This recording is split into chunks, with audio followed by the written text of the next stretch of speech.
हम कई बार ऐसी बातें प्रभु से मांग लेते हैं जिन बातों को हम बाद में संभाल नहीं पाते। अगर आप ऐसी चीजों को मांग रहे हैं परमेश्वर से, जिन चीजों को आप संभाल ना पाए, परमेश्वर के अजीज हो, आने वाले दिनों में वही आशीष मेरे और आपके लिए श्राप बन जाएगा।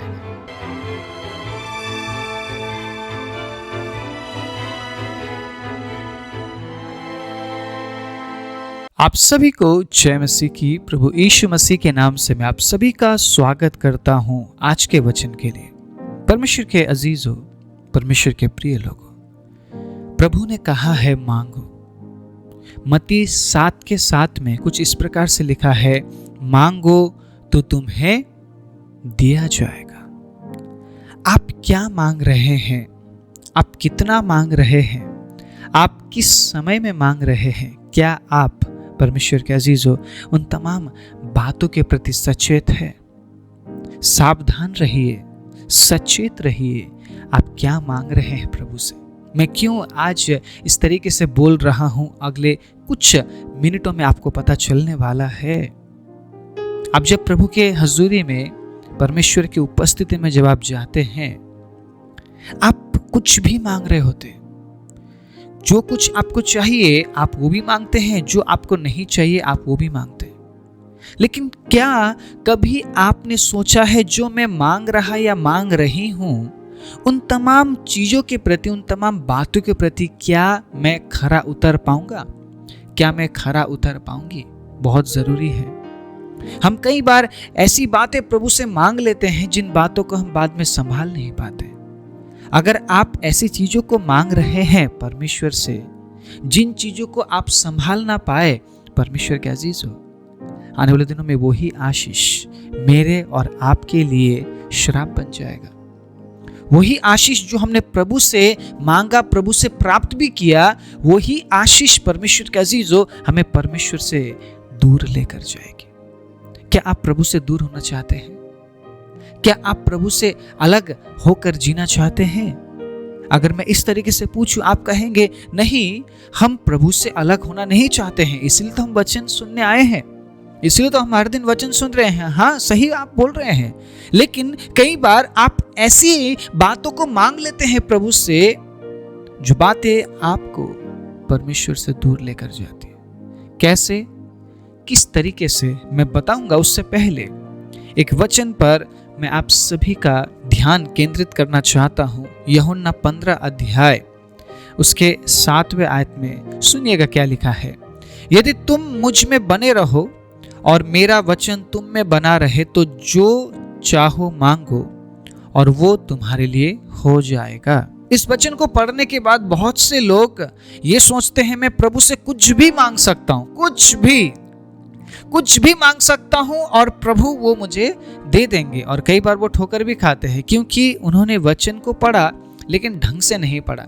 जहां पर ये बात आई कि मांगना है या मांग सकते हो, तो उसी में उन्होंने फोकस किया।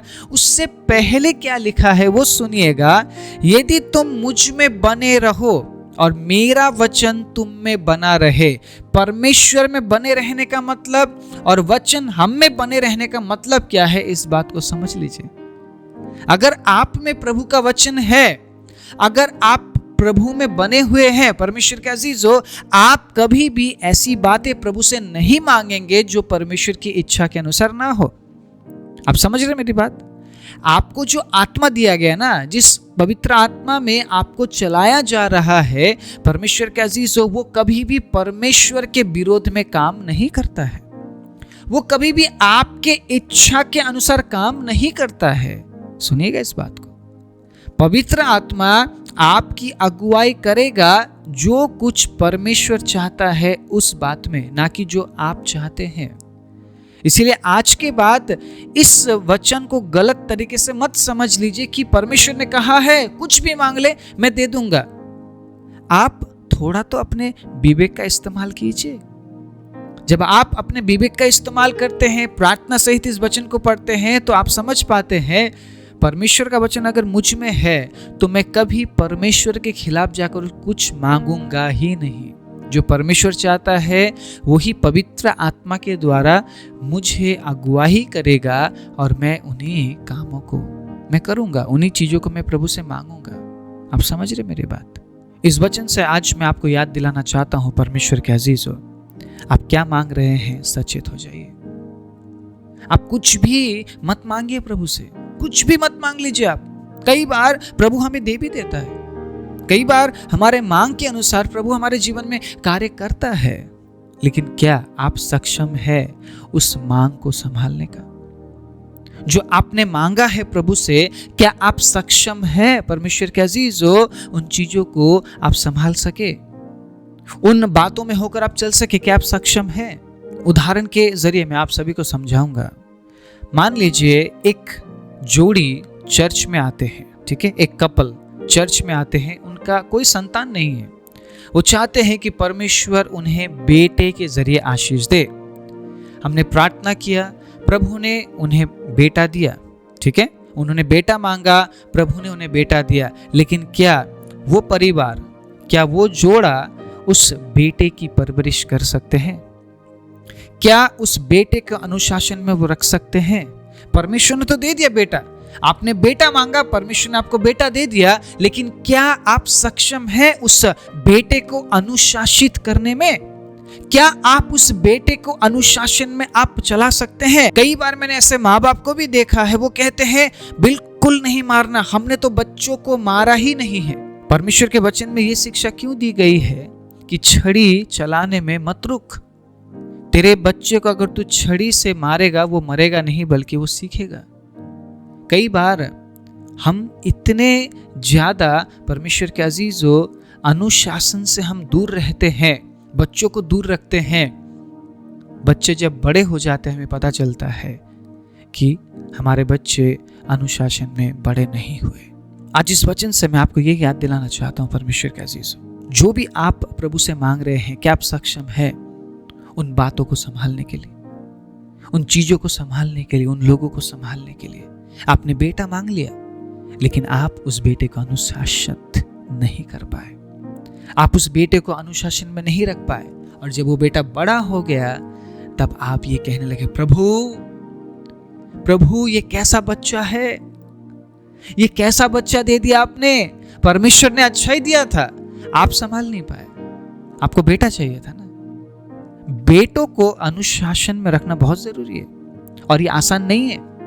मैं जानता हूं, मेरा एक 4 साल का बेटा है और मैं काफी मशक्कत करता हूं उससे अनुशासन में रखने के लिए। मेरा कर्तव्य है, मेरा बेटा है, मुझे उसे अनुशासन में रखना है, मुझे उसे प्रभु का वचन सिखाना है, मुझे उसे प्रभु में बढ़ाना है, मुझे उससे हर क्षेत्र में उन्नति करते हुए देखना है, तो मुझे उसे अनुशासन में रखना पड़ेगा। कई बार आसान नहीं होता है। आपके बच्चे रोएंगे, आपके बच्चे कहेंगे कि पापा आप मुझसे प्यार नहीं करते हैं, मम्मी आप मुझसे प्यार नहीं करते हैं, क्योंकि अनुशासन में कई बार दर्द होता है, तकलीफ होता है परमेश्वर के अजीजों। लेकिन अगर आप एक अच्छे पिता है, अगर आप समझदार है, अगर आप सक्षम है प्रभु ने जो दिया उस बात को संभालने के लिए, तो आप अनुशासन में कभी चूक नहीं करेंगे। आप समझ रहे इस बात को? आप कभी अनुशासन में आप चूक नहीं करेंगे। आप हमेशा डिसिप्लिन सिखाएंगे अपने बच्चों को। आप मार कर हो या समझा कर हो, आप उन्हें डिसिप्लिन में लाएंगे। परमेश्वर के वचन का आप इस्तेमाल करेंगे। परमेश्वर के अजीजों, हम जो प्रभु में है ना, प्रभु का वचन हम में है, परमेश्वर के अजीजों, हम गलत शब्दों का प्रयोग नहीं करते हैं अनुशासन के लिए। हम सिर्फ मार का प्रयोग नहीं करते हैं अनुशासन के लिए, हम उस बुद्धि का इस्तेमाल करते हुए बच्चों को हम अनुशासन में रखते हैं। मैं ये समझाना चाह रहा हूं, अगर आपने बेटा मांगा है तो आपको सक्षम होना पड़ेगा अपने बेटे को अनुशासन में रखने के लिए। ये आपकी जिम्मेदारी है। प्रभु उसकी सुरक्षा करेगा, प्रभु उसकी सारी जरूरतों को पूरा करेगा, परमेश्वर अनुग्रह देगा, लेकिन अनुशासन में आपको रखना पड़ेगा। परमेश्वर ने बेटा आपको दिया है, परमेश्वर ने बेटा आपको दिया है कि आप उसे प्रभु में बढ़ाएंगे बोल के। अगर आप उस बेटे को प्रभु में नहीं बढ़ाते हैं, उस बच्चे पर नहीं, आप पर दोष जाएगा कि आपने उसे अनुशासन में नहीं रखा। आपने उसके हर एक मांग को पूरा किया। जब वो रोता था, आपने उसके जिद को पूरा किया और आपने उसे बिगाड़ा है, परमेश्वर ने नहीं। सुन लीजिए इस बात को। अगर आप एक अच्छे पिता है, आप अनुशासन में रखेंगे उसे। मैं ये कहना चाह रहा हूं, अगर आपने बेटा मांगा है तो दिखाइए परमेश्वर को कि आप उस मांग को आप संभाल पाएंगे। आप बहुत से लोग ये कहते हैं कि प्रभु मुझे बेटी दे दीजिए। क्या आप उस बेटी के प्रति जिम्मेदारियां निभाएंगे? बेटी के प्रति जिम्मेदारियां ज्यादा जिम्मेदारी है, बेटे से बढ़कर बेटी के लिए ज्यादा जिम्मेदारी है परमेश्वर के अजीजों। लेकिन क्या आप सक्षम है उस जिम्मेदारी को निभाने के लिए? बहुत से माँ बाप को मैंने देखा है, उनके बच्चों को वो सही तरीके से परवरिश नहीं कर पाए। उनके पास सब कुछ था लेकिन फिर भी परवरिश में कमी रह गई, अनुशासन में कमी रह गई। आज वो रोते हैं, आज वे कहते हैं काश प्रभु मैंने अपने बच्चों को अनुशासन में रखा होता। अनुशासन में रखना मतलब सिर्फ डांटना और पीटना और मारना नहीं है। परमेश्वर के अजीजों, प्रभु के वचन में बढ़ाइए, प्रभु में बढ़ाइए, प्रभु में उनको अगुवाई कीजिए। परमेश्वर अनुग्रह करेगा और वो आपके मेहनत को परमेश्वर सराहेगा। परमेश्वर आपकी मेहनत को सराहेगा, प्रभु आपकी सहायता करेगा, परमेश्वर अनुग्रह देगा और जिस अनुशासन में आप अपने बच्चों को रखना चाहते हैं उसी अनुशासन में वो बढ़ते जाएंगे। और वो सिर्फ मांस और लहू में नहीं बल्कि वो प्रभु में भी बढ़ेंगे। परमेश्वर के अजीजों, अगर आप बेटी मांग रहे हैं तो आप सक्षम बन जाइए उस बेटी की जिम्मेदारियों को उठाने के लिए। आप आलसी बनकर आप सोए नहीं रह सकते हैं। आप समझ रहे मेरी बात? आप इस इंतजार में अपना समय बर्बाद नहीं करेंगे कि प्रभु आशीष देगा। आपको मेहनत करना पड़ेगा क्योंकि आपने बेटी मांगी है ना, जिम्मेदारी तो ज्यादा है आपके ऊपर। आपको मेहनत करना पड़ेगा, आपको आत्मिक रूप से भी आपको मेहनत करना पड़ेगा और शारीरिक रूप से भी आपको मेहनत करना पड़ेगा क्योंकि जिम्मेदारी आपकी है, आपने बेटी मांगी है। हम कुछ भी मांग रहे हैं, हम कुछ भी मांग रहे हैं प्रभु से, हम सक्षम नहीं है उस मांग को संभालने के लिए। क्या फायदा मांगकर? आपको मिल तो गया लेकिन परमेश्वर के अजीजों आप संभाल नहीं पाए और आप प्रभु से दूर हो गए। बहुत से लोग परमेश्वर से मांगने के बाद उन आशीषों को, उन बातों को, उन चीजों को संभाल नहीं पाते और वो प्रभु से दूर हो जाते, प्रभु से अलग हो जाते हैं। प्रभु से अलग होकर वो जीवन जीने लगते हैं। परमेश्वर के अजीजों, आप जो भी मांग रहे हैं सचेत रहिए, सावधान रहिए, पहले से विचारिए जो मैं मांग रहा या मांग रही हूं, क्या मैं उन आशीषों को संभाल पाऊंगी? क्या मैं उन आशीषों को संभाल पाऊंगा? क्या मैं उन चीजों को संभाल पाऊंगा? क्या उन तमाम बातों को लेकर मैं प्रभु में बढ़ पाऊंगा? आपको विचारना पड़ेगा, आपको विचारना पड़ेगा परमेश्वर के अजीजों। मान लीजिए आपने एक गाड़ी मांग लिया प्रभु से कि प्रभु हमें गाड़ी चाहिए, प्रभु हमें गाड़ी चाहिए, प्रभु हमें गाड़ी चाहिए। परमेश्वर ने कहा ठीक है बेटा या ठीक है बेटी, ले ले एक गाड़ी, ले मैं तुझे आशीष के रूप में ही देता हूं। आपको गाड़ी दे दिया परमेश्वर ने। क्या आप उस गाड़ी को संभाल पाएंगे? क्या आप उस गाड़ी का देखभाल कर पाएंगे? बहुत से लोग ये भी कहते हैं प्रभु आपने गाड़ी दिया, आप संभालिए। क्यों? परमेश्वर ने आपको दिया है ना, आपने मांगा है। गाड़ी परमेश्वर तो नहीं चलाता है, गाड़ी में परमेश्वर तो नहीं जाता है, आपने मांगा है, परमेश्वर ने आपकी जरूरत के अनुसार आपको दिया है। आप समझ रहे हैं मेरी बात? तो आपको संभालना पड़ेगा। सुनिएगा परमेश्वर के अजीजों, आपको संभालना पड़ेगा। अगर आपको परमेश्वर ने गाड़ी दिया है तो बस उसमें बैठकर घूमने के लिए नहीं दिया है, उसका देखभाल भी आपको करना है। आप अगर ये कह रहे कि प्रभु मुझे बाइक चाहिए, प्रभु मुझे बाइक चाहिए, परमेश्वर ने बाइक दे दिया, तो क्या परमेश्वर अब उस बाइक को संभालेगा? क्या परमेश्वर उस बाइक को साफ करेगा? क्या परमेश्वर उस बाइक को मेंटेन करेगा? आप समझ रहे हैं परमेश्वर के अजीजों, मैं क्या बोलने की कोशिश कर रहा हूं? जो आशीषें आपने प्रभु से प्राप्त की है, उन आशीषों को संभालने के लिए आप सक्षम बन जाइए। अगर आप उन आशीषों को नहीं संभाल पाए, अगली बार आपको नहीं मिलेगा, अगली बार आपको नहीं मिलेगा। आपको जो प्रभु ने दिया है ना, वो बहुमूल्य है। उसे ऐसे ही बेकार समझकर मिसयूज मत कीजिए, उसका गलत इस्तेमाल मत कीजिए परमेश्वर के अजीजों।